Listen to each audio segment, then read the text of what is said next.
Hey guys, how are you? So I wish I could see you right now. I miss you. But hey, guess what? I found a book. Let's see, was it last week at school? And I saw it. As soon as I saw it, I said to myself, oh my gosh, I've got to read this to my two little pumpkin pies. So, it's a science book.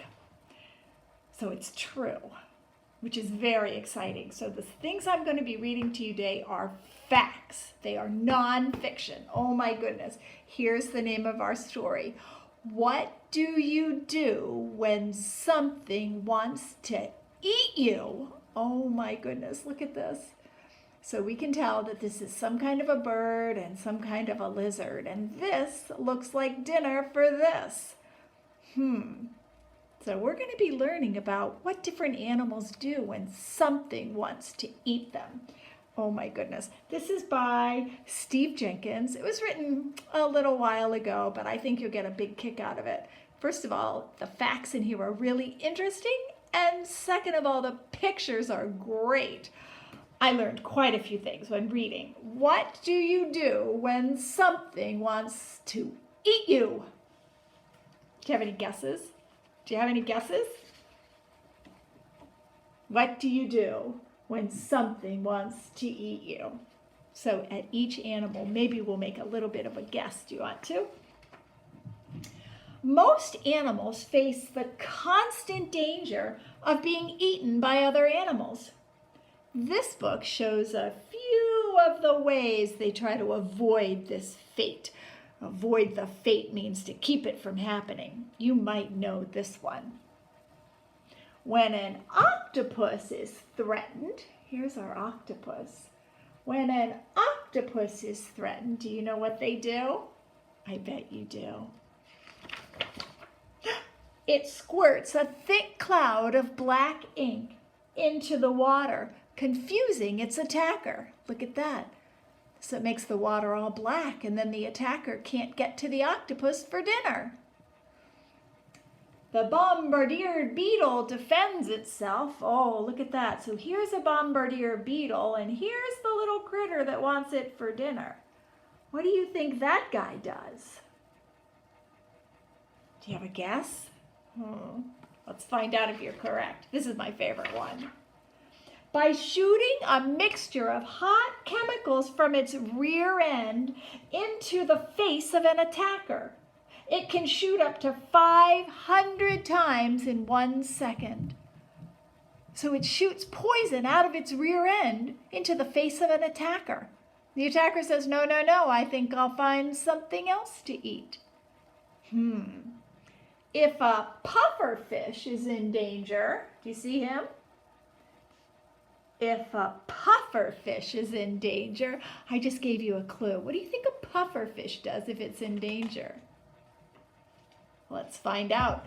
It takes in water and swells up like a prickly balloon, making itself almost impossible to swallow. Look at all the prickles on here. It would be very uncomfortable for a fish to eat. So it puffs up, right? Oh, hi, you can see my eyes right there. The glass snake is really a lizard without legs. Look at that. It looks like a snake, but it's a lizard without legs. When it is grabbed by the tail, what do you think happens? It's called a grass snake. It is not. It's called a glass snake. Glass. When I think of glass, I think of things that break easily. Do you think? Oh! Its tail breaks into many small wiggling pieces. Look at that, you guys. Its tail breaks. Oh my goodness. The pangolin, that's this fella, protects itself. That looks like quite a predator right there. Someone who really wants to eat this critter. The pangolin protects itself. Do you have an idea? Reminds me a little bit of an armadillo. Rolls up. Let's see. Oh! By rolling into an armor-plated ball. So armor is like protective ball. Look at that. Can't get in that. this is a fun one too. The basilisk lizard is known in South America as the Jesus Christ lizard. It can escape its enemies. What do you think it does? The Jesus Christ lizard. What do you think that means? It can escape its enemies by running across the surfaces of ponds and streams, using its legs, feet, and great speed to keep it from sinking into the water. It runs on water. And there's a story about Jesus walking on water. That must be why they call it the Jesus Christ lizard in South America. Oh, this is a scary picture. Look at that. When it feels threatened, the hog-nosed snake,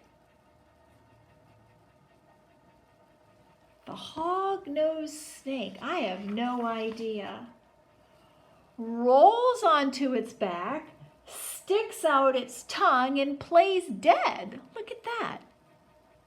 This is a good defense because many predators prefer to kill their own food. They don't like to eat already dead food. They want to eat food that's alive and then they kill it. So this snake plays dead. Must work, huh? The brightly colored clownfish escapes danger. You might know what this fish does if you've ever watched Finding Nemo, because Nemo was a clownfish. And if you have, maybe you'll know that a clownfish escapes enemies by hiding in the poisonous tentacles of the sea anemone. Oh my goodness. The clownfish is immune to its poison, which means it can't get sick by it. But any predator who follows is badly stung or even killed. So it escapes into the sea anemone, and the sea anemone protects it. But any predator will get stung by those tentacles and die. Oh my goodness. Well, how about this little fella? Look at him. The hoverfly is a harmless insect without a sting, but it can protect itself from predators. What do you think it does? So it's just a fly. It doesn't have any kind of stinger. It doesn't have anything to scare anything away. Oh, by mimicking the appearance of a wasp. So a predator might say, oh, I'm not going to attack that. It's a wasp and it might sting me. Clever. Oh, the gliding frog lives in the trees in the forests of Asia. It can escape predators by, what do you think about this guy? Let's look at his name. It's a gliding frog. I wonder if that means it can glide through the air. Let's find out. By using its large webbed feet to glide as far as 50 feet to reach another tree. So it's like it's flying. A flying frog. Oh my goodness, look at that. Oh, when it spreads its wings to fly, the silk moth, look at that. So that blue jay right there wants to eat that silk moth. What do you think the silk moth does to persuade the blue jay? Nope, not dinner today. Oh, it reveals 2 large spots that look like eyes on its wings. These can startle an attacker and give the silk moth time to escape. Look at that. So instead of a nice little bug, they think, oh my gosh, maybe that's a dog? I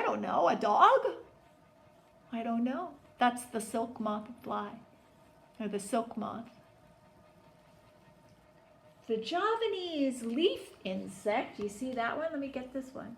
Do you see that? So that frog is saying, boy, that looks like a tasty meal.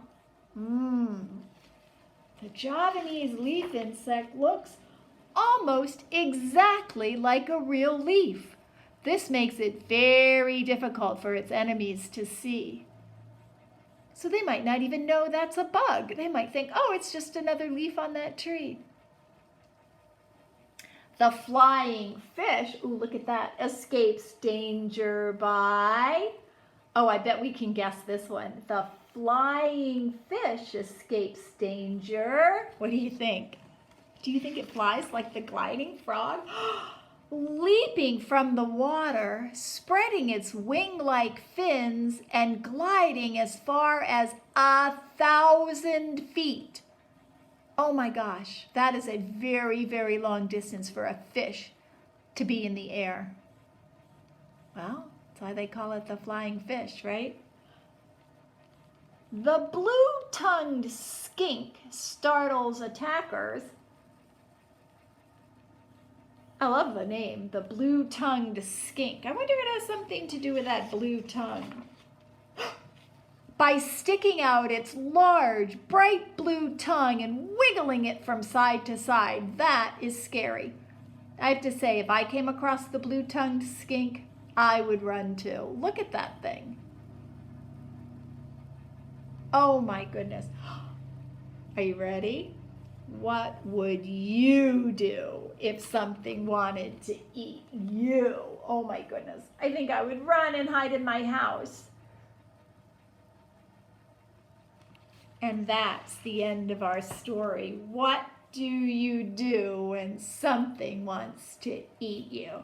Oh boy, do I hope you've enjoyed this as much as I've enjoyed reading it to you. Mwah, mwah. I'll see you soon. Goodbye, lovies.